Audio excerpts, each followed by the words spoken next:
Hello friends, I am Deep. Welcome to Deep study corner. आज हमारी polity की क्लास 1 है। इसमें हम पढ़ेंगे historical background of the constitution. जब से ब्रिटिश हमारे इंडिया में आई और जब तक हमें आज़ादी मिली 1947 में और हमारा कॉन्स्टिट्यूशन बनकर तैयार हुआ, उस टाइम पीरियड के बीच में जितने भी इवेंट्स हुए, जितने भी एक्ट पास किए गए और उनमें क्या प्रोविज़न थी, सभी चीज़ें हम आज इस एक्ट की फॉर्म में कवर करेंगे। फ्रेंड्स, ये टॉपिक आपके लिए करना बहुत ही इम्पॉर्टेंट है बिकॉज ये मॉडर्न हिस्ट्री का भी पार्ट है और ये पॉलिटी का भी पार्ट है। अगर आप मॉडर्न हिस्ट्री में फ्रीडम स्ट्रगल को समझना चाहते हैं तो सबसे पहले आपको ये एक्ट आने बहुत ज़रूरी है, क्योंकि यही एक्ट के बेसिस पर ही आपको समझ में आएगा कि कैसे कैसे हमारी जो फ्रीडम स्ट्रगल है आगे कंटिन्यू रही, कौन कौन से गवर्नर आए, एवरीथिंग।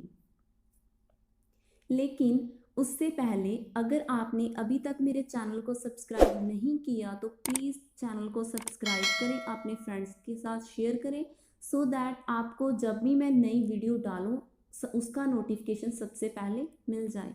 तो हम आज की क्लास को स्टार्ट करते हैं। एक्ट को पढ़ने से भी पहले आपको एक ब्रीफ आइडिया देती हूँ कि जब से अंग्रेज आए 1947 तक क्या क्या हुआ, एक ब्रीफ हम लेकर चलते हैं। सबसे पहले 1600 में जो ईस्ट इंडिया कंपनी है, जो अंग्रेज हैं, ईस्ट इंडिया कंपनी की फॉर्म में उनके रिप्रेजेंटेटिव बनकर as a trader, as a pure businessman बनकर भारत में आते हैं। लेकिन इंडिया में आकर व्यापार करने की परमिशन उनको किसने दी? उस टाइम इंग्लैंड की रानी थी क्वीन एलिजाबेथ वन। उन्होंने उनको एक चार्टर दिया, एक परमिशन दी कि जाओ आप जाकर इंडिया में ट्रेड कर सकते हो। ठीक है, ये बात होगी। उसके बाद वो इंडिया में आ गए तो क्या वो ईस्ट इंडिया कंपनी इंडिया में आकर डायरेक्ट कुछ भी ट्रेड करने लग जाएगी? नहीं, ऐसा नहीं है। उसे भी इंडिया में ट्रेड करने से पहले किसी ना किसी से तो परमिशन लेनी पड़ेगी ना। फ्रेंड्स, सबसे पहले तो मेरा क्वेश्चन आपसे ये है कि आपने बताना है कि जब ब्रिटिश इंडिया में आए तब उस टाइम पर किस मुगल एम्पायर का शासन था? कौन सा मुगल एम्पायर उस टाइम पर राज कर रहा था? आपने उस मुगल एम्पायर का नेम बताना है।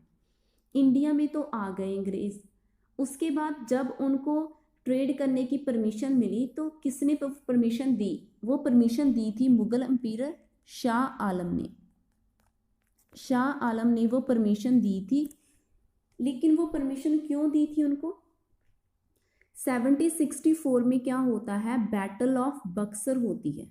बैटल ऑफ बक्सर होती है। इसमें जो शाह आलम होता है और उनके जो साथी होते हैं वो हार जाते हैं और ईस्ट इंडिया कंपनी की इसमें जीत हो जाती है। तो उनमें एक समझौता होता है, ट्रीटी होती है, जिसकी टर्म में उनको ये परमिशन ट्रेड करने की ईस्ट इंडिया कंपनी को ने देनी पड़ती है।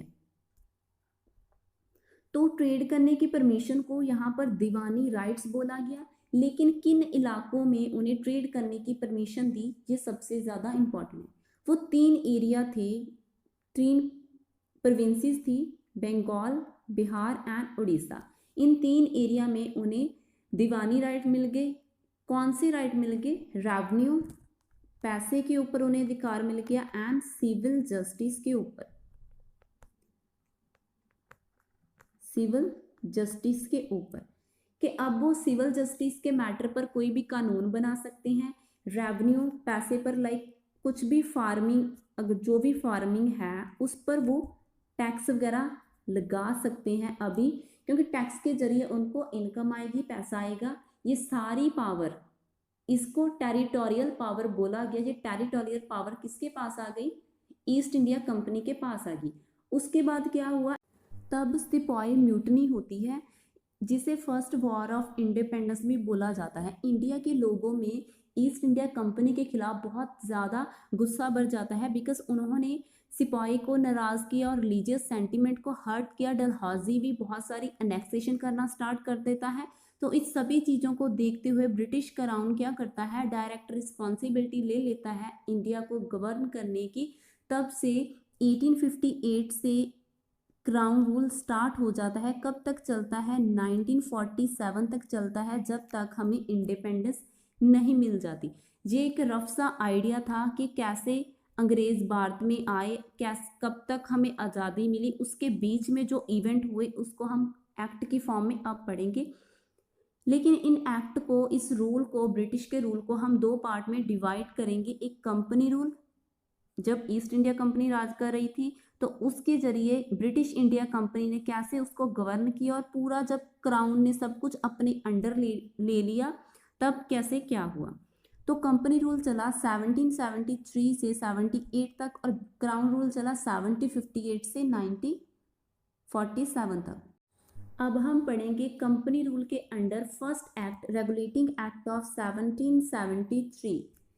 इस एक्ट को एक्चुअली एक कमेटी ने रिकमेंड किया था, जिसको हेड कौन कर रहा था? British PM Lord north. Lord north इस कमेटी को हेड कर रहे थे। उन्होंने इस एक्ट को सुजेस्ट किया। ये स्टेप एक फर्स्ट स्टेप था। ये एक्ट ब्रिटिश गवर्नमेंट के द्वारा, जो कि ईस्ट इंडिया कंपनी के अफेयर्स को कंट्रोल करने के लिए लिया गया था।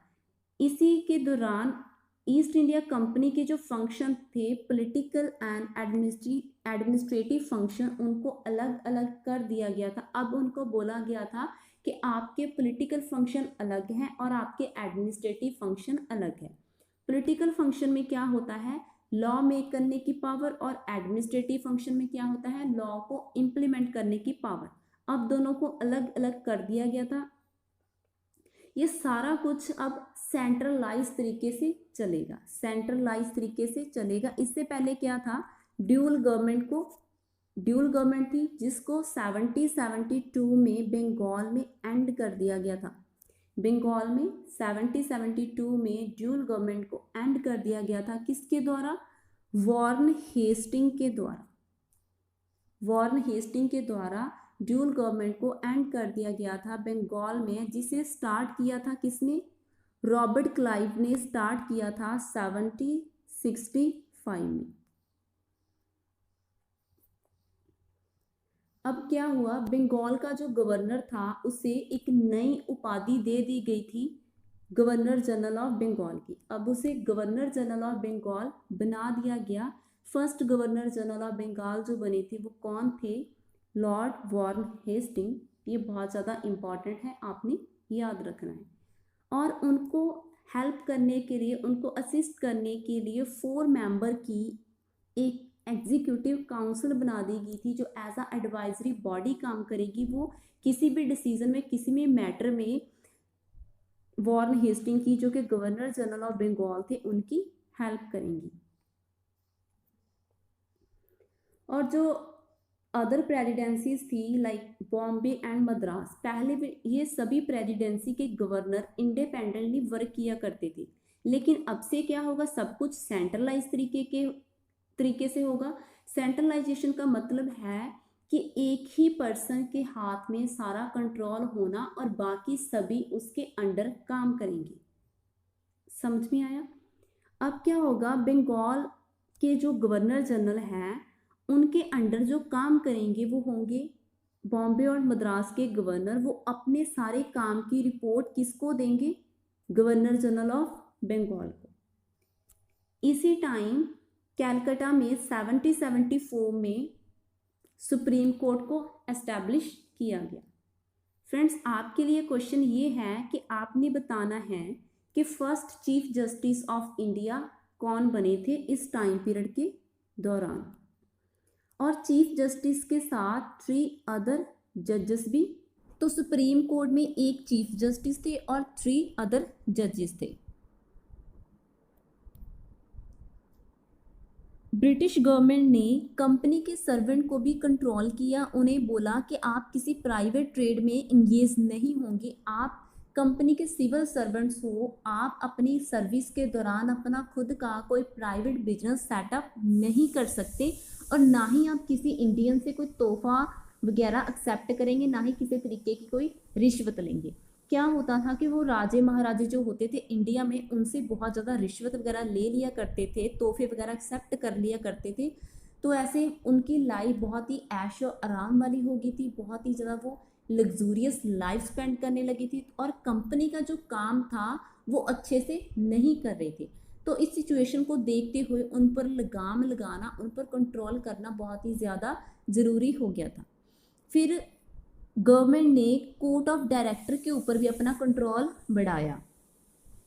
कोर्ट ऑफ डायरेक्टर को लाया गया स्ट्रेंथन करने के लिए कंट्रोल ऑफ ब्रिटिश गवर्नमेंट का ओवर द कंपनी। तो कंपनी पर अपना कंट्रोल बनाए रखने के लिए और ज़्यादा मजबूत करने के लिए उन्होंने सीधा सीधा कोर्ट ऑफ डायरेक्टर के ऊपर कंट्रोल किया। कोर्ट ऑफ डायरेक्टर को बोला कि आप कंपनी के रिप्रेजेंटेटिव हो। एक्चुअली कोर्ट ऑफ डायरेक्टर जो थे ईस्ट इंडिया कंपनी के लिए गवर्निंग बॉडी की तरह काम करते थे, वही उनको बताते थे कि कौन गवर्नर होगा, किसको क्या पोस्ट मिलेगी, सारे काम उनके कौन करते थे, कोर्ट ऑफ डायरेक्टर्स ही करते थे। कोर्ट ऑफ डायरेक्टर जो थे वो लंदन में बैठते थे, लंदन में बैठते थे।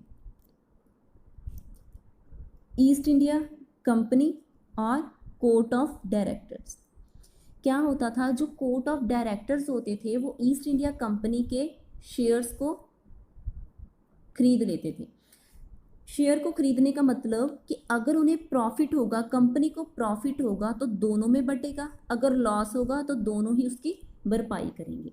तो ऐसे ही ये ऑटोनॉमस तरीके से काम कर रहे थे। इसमें गवर्नमेंट का कोई लेना देना नहीं था। तो गवर्नमेंट को डर लगने लगा कि कहीं ईस्ट इंडिया कंपनी हमें ही ना भूल जाए, ये दोनों आपस में ही मुनाफे को शेयर करते हैं तो हमें क्या बेनिफिट हुआ।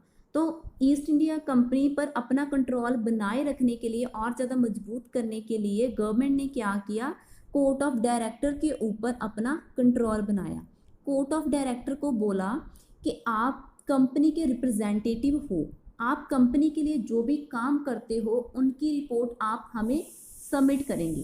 कंपनी के लिए चाहे आप रेवेन्यू मैटर पर काम कर रहे हो, रेवेन्यू, चाहे कोई सिविल मैटर है आपका, चाहे कोई मिलिट्री का मैटर है, तो आप सभी मैटर में जो भी आप काम करते हो, कंपनी क्या काम करती है, इस सभी की रिपोर्ट आप हमें देंगे। तो ईस्ट इंडिया कंपनी पहले कोर्ट ऑफ डायरेक्टर के पास अपनी रिपोर्ट सबमिट करेंगे, कोर्ट ऑफ डायरेक्टर आगे ब्रिटिश गवर्नमेंट के पास अपनी रिपोर्ट को सबमिट करेंगे। So that's all for today friends. I hope हमने आज के लेक्चर में जितना भी पढ़ा आपको अच्छे से समझ आया होगा। अगर फिर भी आपकी कोई क्वेरी है तो कमेंट बॉक्स में आप हमसे पूछ सकते हैं। मिलते हैं किसी नेक्स्ट वीडियो में। Thanks for watching.